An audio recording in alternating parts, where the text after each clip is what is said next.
پیارے طلباء و طالبات، یہ study material B A honours second year Urdu طلباء کے لیے ہے۔ پیپر تھرڈ ہے اور افسانے سے اس کا تعلق ہے، اور اس کا موضوع عصمت چغتائی کا افسانہ چوتھی کا جوڑا ہے۔ آج ہم اس تعلق سے گفتگو کریں گے۔ عصمت کے افسانے پر گفتگو کرنے سے قبل یہ ضروری ہے کہ کچھ عصمت چغتائی کے بارے میں پہلے جان لیں۔ عصمت چغتائی کا خاندانی تعلق چنگیز خاں سے تھا۔ چنگیز خاں کے اولادوں میں ہلاکو خاں اور چغتائی خاں دو بیٹے تھے۔ ہلاکو خاں تو چنگیز خاں کی طرح تلوار کا دھنی اور چغتائی خاں علم و ادب کا شیدائی تھا۔ عصمت کے مزاج میں یہ خاندانی روش کا خون سرگرم تھا۔ وہ قلم کی ماہر اور زبان میں چنگیزی شرارے ان کے مزاج کا حصہ تھے۔ عصمت چغتائی کی ولادت 21 اگست 1915 کو اتر پردیش کے تاریخی شہر بدایوں میں ہوئی۔ وہ اپنے والدین کی 10ویں اولاد تھیں۔ وہ بچپن سے بہت ضدی مزاج، بے باک انداز اور بھائیوں کے ساتھ پرورش پانے کے سبب لڑکوں کی طرح کھلنرا پن لیے ہوئے پلی بڑھی تھیں۔ اس لیے ان کی تحریر بھی ان کے مزاج کی عکاس ہے۔ ان کی ادبی زندگی کا آغاز بچپن کے عنوان سے ایک کہانی سے ہوا جو مئی 1938 عیسوی کے ساقی میں شائع ہوئی۔ 1943 عیسوی میں بدنام زمانہ کہانی ان کی لحاف بھی شائع ہوئی، جس سے ادبی دنیا میں ایک بحران مچ گیا۔ ان پر فحش نگاری کے الزام لگے۔ عصمت بسیار نویس تھیں۔ ان کے 11 افسانوی مجموعے اور 11 ناول شائع ہوئے۔ ان کے علاوہ بھی بہت کچھ لکھا، جن میں ریڈیائی ڈرامے، خاکے وغیرہ اور فلموں کی کہانیاں وغیرہ شامل ہیں۔ عصمت چغتائی کی بیشتر تصانیف کا موضوع متوسط طبقہ کے مسلم گھرانے میں ان افسانوں میں مسلم گھرانوں کے مسائل، لڑکیوں اور عورتوں کی نفسیات کو کامیابی سے عصمت چغتائی نے پیش کیا ہے۔ چوتھی کا جوڑا عصمت کی مشہور و معروف کہانیوں میں سے ایک ہے، جس کے اندر انہوں نے بڑے خوبصورت انداز میں شادی کے مسئلے کو اور سماج کے جبر کو پیش کیا ہے۔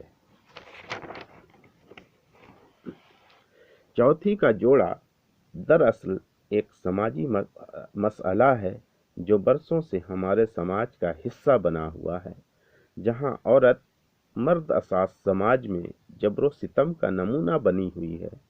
اس افسانہ میں ایک غریب گھر کی بے بسی اور کبرا اور اس کی ماں کا المیہ ہے، جس سے پورا مسلم معاشرہ الجھا ہوا ہے۔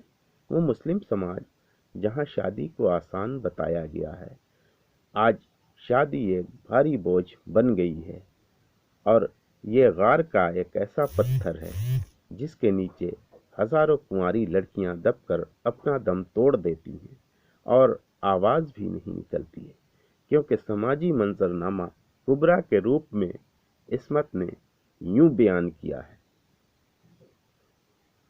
عصمت کے الفاظ ملاحظہ کیجیے۔ کبرا جوان تھی۔ کون کہتا تھا کہ جوان تھی؟ وہ تو جیسے بسم اللہ کے دن سے ہی اپنی جوانی کی آمد سناونی سن کر ٹھٹک کر رہ گئی تھی۔ نہ جانے کیسی جوانی آئی تھی کہ نہ تو اس کی آنکھوں میں کرنیں ناچیں، نہ اس کے رخسار پہ زلفیں پریشان ہوئیں، نہ اس کے سینے پر طوفان اٹھے۔ میٹھا برس نمکین ہوا اور پھر کڑوا ہو گیا۔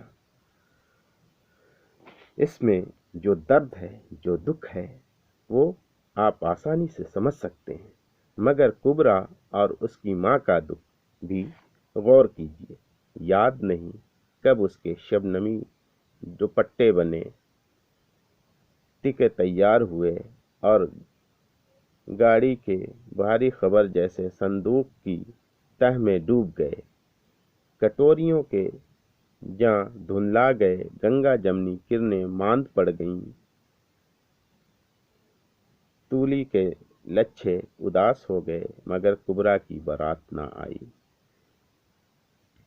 جوان لڑکی کی شادی کا مسئلہ بھی کتنا دردناک ہے۔ ایک غریب خاندان کے لیے چوتھی کا جوڑا عصمت نے عورتوں کی نفسیات اور ان کے معصوم و مہذب کردار کو اس میں پیش کیا ہے۔ جہاں کبرا کی ماں محلے بھر کی لڑکیوں کے سہاگن جوڑے تیار کرتی ہے، کتنوں کے مسائل حل کرتی ہے، اپنی ہی بیٹی کا مسئلہ حل نہیں کر پاتی ہے اور تڑپ تڑپ کر پھسک کر زندگی کا جبر بھاری پتھر کی طرح سینے پہ سہتی رہتی ہے، مگر شادی کے نام پر مرغ اور انڈے کھانے والے مردوں کا کیا؟ عصمت کے الفاظ میں اس منظر کو بھی دیکھیے۔